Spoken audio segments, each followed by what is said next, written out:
ପ୍ରଭୁଙ୍କୁ ଆଜି ଚିହ୍ନିବା ଚିହ୍ନିବାଟି ପ୍ରଭୁରେ ଏ ଶରତ ଆଜ୍ଞା ରାଜ୍ୟ ହଉଛି ସିନ୍ଧୁ ରାଜ୍ୟ ସିନ୍ଧୁ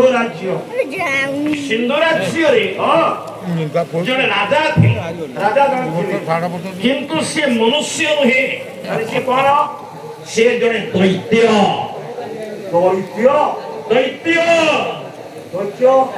ଦୈତ୍ୟ କହିଲେ କଣ ବୁଝୁଛୁ ଯାହାର ବଡ ବଡ ଦାନ୍ତ ସେ ଦୈତ୍ୟ ଯାହାର ବଡ ବଡ ଦାନ୍ତ ସେ ଦୈତ୍ୟ ନା ନା ଦୈତ୍ୟ କିଏ ଆମ ପୁରାଣରେ ଦୈତ୍ୟ ଦାନବ ରାକ୍ଷସ ଅସୁର ପିଶାଚ ଏମାନଙ୍କ ବର୍ଣ୍ଣନା ଅଛି ତେଣୁ ଶରତ ଏମାନଙ୍କ ରୂପକୁ ଅନେକ କାଳ୍ପନିକ ଭାବରେ ବଡ କରି ଦିଆଯାଇଛି ଆପଣ ମାନେ ମହାଭାରତରେ ପଢିଥିବେ ଗୋଟେ ଅସୁର ଥିଲା ବକାସୁର ଯାହାକୁ ଭୀମ ମାଇଲା ସେ କୁଆଡେ ଶଗଡେ ପିଠା ଖାଉଥିଲା ଦିଟା ବଳଦ ଖାଇ ଦଉଥିଲା ଗୋଟେ ମଣିଷ କେବଳ ଖାଇ ଦଉଥିଲା ଏଇଟା କେବେ ସମ୍ଭବ ନାଇଁ ରେ କେବଳ ପୁରାଣର କାହାଣୀ କି କଳ୍ପନା କରାଯାଇଛି मनोरंजन करने कथा सुंदर करने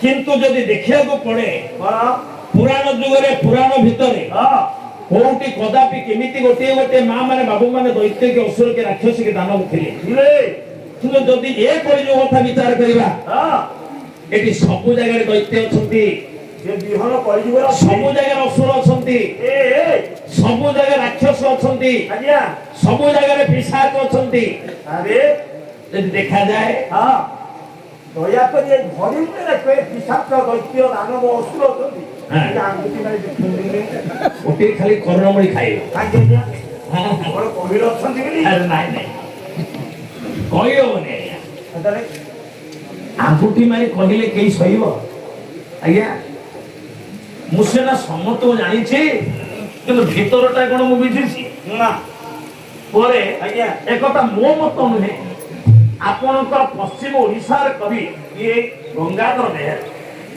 बही होची पद्मिनी खंडकाव्य से पद्मिनी खंडकाव्य रे आलाउद्दीन खिलजींकर चरित्र को निरूपण कला बेले से गोटे सुंदर पद लिखिछन्ति कोन लिखिले बोले देवता दानव दैत्य निशा चरो माने जन्म विधान देखा समस्ताने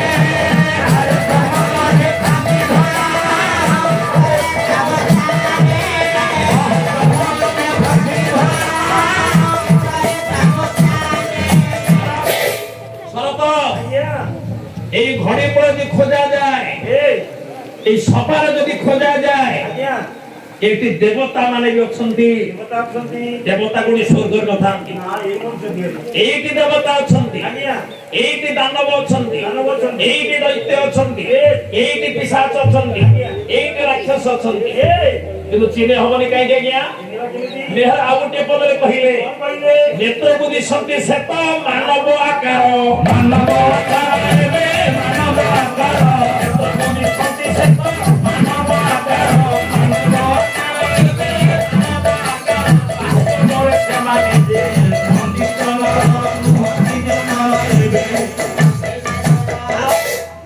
माने आमे समस्त मनीष रूप में देखा जाउछे मु आपन पाखे छिड़ा है रंग पोशाक पिंधि कि मो भितरे गोटे देवता अच्छी गोटे राक्षस अच्छी आप जानी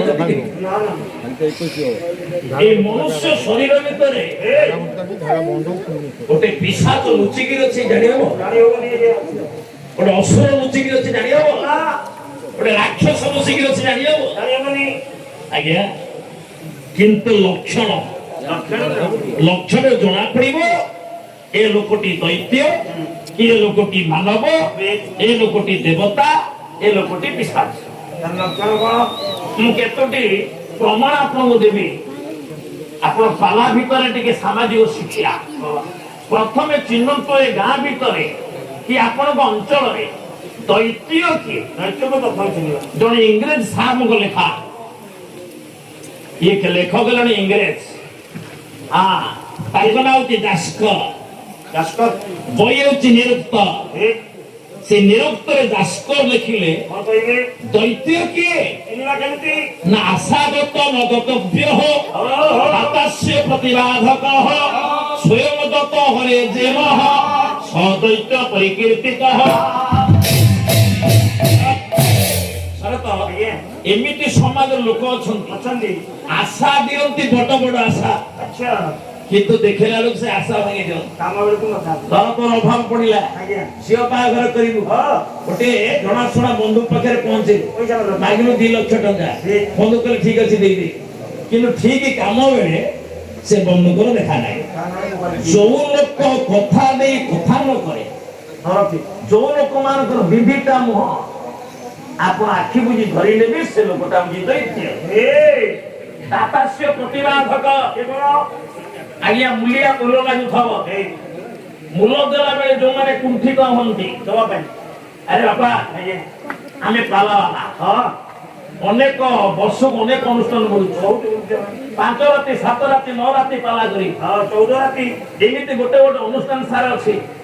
ଯେତିକି ଜବାବ ଛିଡ଼ି ଥବ, ଯଦି ବିଦା ବିଧି ବେଳକୁ ଆମେ ଶୁଣୁଥବୁ ଟୁକଟାକ ହଉଥିବ, ତା ଭିତରୁ କିଛି କହୁଥିବେ ଆଜ୍ଞା କଣ ଏମିତି ପାଲା ବାଲା କରୁଥିଲେ କି କେତେ ପଇସା ନେବେ, 1000 2000 କାଟିକି ଦଉନା ଦିଅ। ଆପଣ ଦେଖନ୍ତୁ ଆଜ୍ଞା, ଯୋଉମାନେ ମୂଲିଆ ମୂଲ ଲାଗି ସାରିଲା ପରେ ମୂଲକୁ କାଟି ଦିଅନ୍ତି, ଯୋଉମାନେ ମହତ କାର୍ଯ୍ୟ ଦାନ କଲା ବେଳେ ଅନୁଷ୍ଠାନ ଘଡି ମୂଳ ଅନୁଷ୍ଠାନ 88 ବର୍ଷ ହେଇଗଲା, ଜଣେ ବାଦନ୍ୟ ବ୍ୟକ୍ତି ଆସିଛନ୍ତି ପାଲା ଦେଖିବା ପାଇଁ, କି ନେତା ଜଣେ ଆସିଛନ୍ତି, ମନ୍ତ୍ରୀ ଜଣେ ଆସିଛନ୍ତି, ଅନୁଷ୍ଠାନର ବାବୁ ମାନେ କହିଲେ ଆଜ୍ଞା କିଛି ଗରିବ ଅନୁଷ୍ଠାନ କିଛି ଦିଅନ୍ତୁ।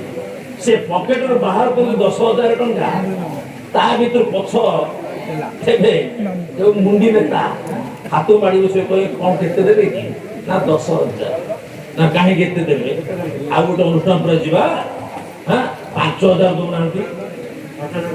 ଅର୍ଥାତ ଜଣେ ଜଣକୁ ମନସ୍ଥ କରିଛୁ ଏତିକି ଦେବି, ତ ତା ଭିତରେ ଯେ ବାଧା ସୃଷ୍ଟି করে ଆପଣ ଆଖି ବୁଲି ଧରି ନେବେ ଏ ମଣିଷ ନୁହେଁ, ଏ ଗୋଟେ ଦୈତ୍ୟ।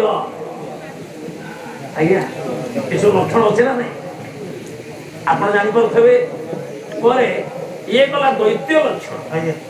ଅସୁର କିଏ ବହୁତ ଖାଏ ନା ଅସୁୟାଂ ଭାବ ଯସ୍ୟାସାଂ ଅସୁର। ଦାସ୍କ କହିଲେ ଏମିତି ଲୋକ ଯୋଉ ସମାଜରେ ଆପଣ ଯଦି ଗୋଟେ ବୁଲେଟ ଗାଡି ଚଢି ଚାଲିଗଲେ ଦାଣ୍ଡରେ, ତାଙ୍କ ଦେହ ସହିବ। ବାପ ମୂଲ ଲାଗୁଛି, ପୁଅ ବୁଲେଟ ଚଢୁଛି। ପର ଶ୍ରୀ ପର ସୁଖକୁ ଯୋଉମାନେ ସହି ପାରନ୍ତି ନାହିଁ, ସେମାନେ ହଉଛନ୍ତି ସମାଜରେ ଗୋଟେ ଗୋଟେ ଅସୁର। ପିଶାଚ କିଏ ଆମ ଦାସ୍କ ପିଶାଚ ପର ପୀଡ଼କା। ଯୋଉ ଲୋକମାନେ ସମାଜରେ ଅଛନ୍ତି ପରକୁ ବିପଦରେ ପକେଇବା ପାଇଁ ଚେଷ୍ଟା କରନ୍ତି, ପରକୁ ଦୁଃଖ ଦେବାକୁ ଆନନ୍ଦ ପାଆନ୍ତି। ଯଦି ଆପଣ 3 ତାଲା କୋଠା ପିଟୁଛନ୍ତି, ସେଇ ଲୋକ ଚାହା ଦୋକାନ ଚାହା ପିଇଲା 5 ଜଣ ବେକାରୀ କରି କହିବ ଦେଖରେ ଅଧର୍ମବିତ କୋଉଠି ସଞ୍ଚିତ ଆଜି କୋଠା କରୁଛି। ଯଦି ଆପଣ ସେଇ କୋଠା ଉପରେ ବଜ୍ର ପଡିଗଲା, ସେଇ ସମାଲୋଚନା କରିବ ଦେଖରେ ଧର୍ମ ଦେଖେଇଦେଲା। ସେମାନଙ୍କ କିଛି କାମ ନଥାଏ ଆଜ୍ଞା। ଯୋଉମାନେ ପରକୁ ସମାଲୋଚନା କରନ୍ତି ଏବଂ ପରକୁ ଦୁଃଖ ବିପଦରେ ପକେଇବା ପାଇଁ ଚେଷ୍ଟା କରନ୍ତି, ଆପଣ ଆଖି ବୁଝି ଧରି ନେବେ ସେ ଲୋକଟା ମଣିଷ ନୁହେଁ, ସେ ହଉଛି ଗୋଟେ ପିଶାଚ। ପରେ ଦେବତା ବି ଅଛନ୍ତି, ଦେବଜାତି ଦୟା ସଦତି। ଆଜ୍ଞା ଯୋଉ ଲୋକ ମନରେ ଦୟା ଭାବ ଅଛି, ପରକୁ ଦୟା ଦେଖାଏ, ପର ଦୁଃଖରେ ସାହାଯ୍ୟ କରେ, ସେ ହଉଛନ୍ତି ଦେବତା। ଆରେ ମଣିଷ କିଏ? ମଣିଷ ମୁଁ, ମଣିଷ ତୁ ତ 14 ପୁରୁଷରେ ମଣିଷ ହେଇଥିଲୁ। ଆରେ ଦେବତା ହବା ସହଜ, କିନ୍ତୁ ଜଣେ ମଣିଷ ହବା ସହଜ ନୁହେଁ। ମଧୁବାବୁ ସାହିତ୍ୟ ପଢିଛୁ, ପିଲାମାନଙ୍କ ବହି ବର୍ଣ୍ଣବୋଧ। ମଧୁବାବୁ କଣ କହିଲେ? ମଣିଷ କିଏ ହବ? ପର ଦୁଃଖ ଦେଖି କାନ୍ଦେଲା ପୋଡ଼ା ଆଜି ମହତ ମଣିଷ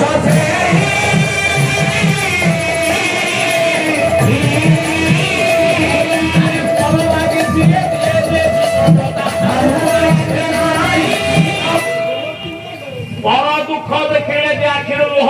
ବିଗାଡ଼ି ଦିଏ ପର ଦୁଃଖରେ ଯେ ଆଗରେ ଛିଡ଼ା ହେଇଯାଏ ଦରକାର ପଡ଼ିଲେ ପର ପାଇଁ ଯିଏ ନିଜର ଜୀବନକୁ ମଧ୍ୟ ଉତ୍ସର୍ଗୀକୃତ କରିଦିଏ ସେ ସମାଜରେ ହଉଛି ମଣିଷ ମଧୁବାବୁ କହିଲେ କୋଟିକରେ ଗୋଟିଏ ମିଳିବା ବହୁତ କଷ୍ଟ ହୁଏ ସତ କିନ୍ତୁ ଆଜି ସିଂଧୁ ରାଜ୍ୟରେ ଯୋଉ ରାଜପଣ କରୁଥିଲେ ସେ ଦେବତା ନୁହେଁ ମଣିଷ ନୁହେଁ ସେ ଜଣେ ଦୈତ୍ୟ କିନ୍ତୁ ଅବିବାହିତ ବିବାହ କରିନାହାନ୍ତି ବୁଲୁଛନ୍ତି ସାରଥି ଭସ୍ମକୁ ସାଙ୍ଗରେ ନେଇ ଗୋଟିଏ ଜଙ୍ଗଲ ଭିତରେ ଶିକାର ଅନ୍ୱେଷଣ କରି ଚାଲିଛନ୍ତି ହଠାତ୍ କାନରେ ବାଜିଲା ହଠାତ୍ କାନରେ ଶୁଣିଲେ ଏଇ ଘୋର ଜଙ୍ଗଲ ଭିତରେ ଭାସି ଆସୁଛି ଏକ ନାରୀ କଣ୍ଠର ରମଣୀୟ ସ୍ୱର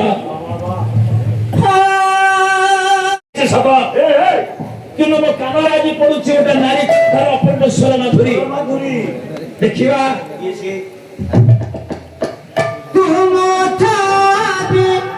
नाके जाए मनवा भूत गीत बोलेनी साधारण ज्ञान कर भूत सब गीत बोले मोहरी आखिरे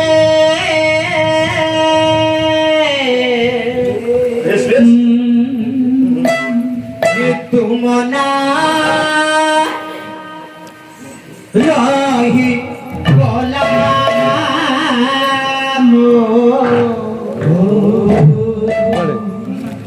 ये मन डाई रे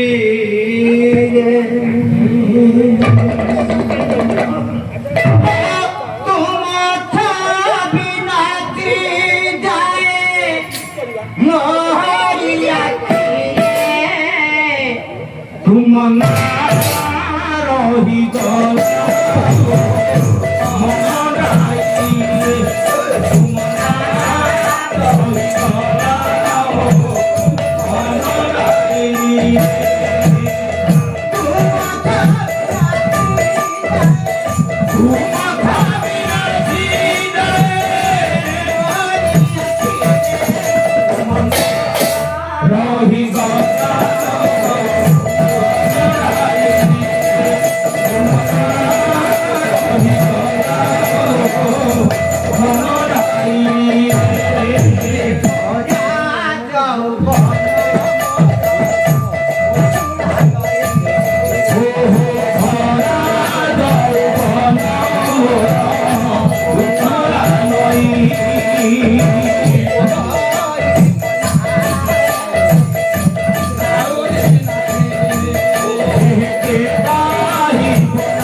ସହ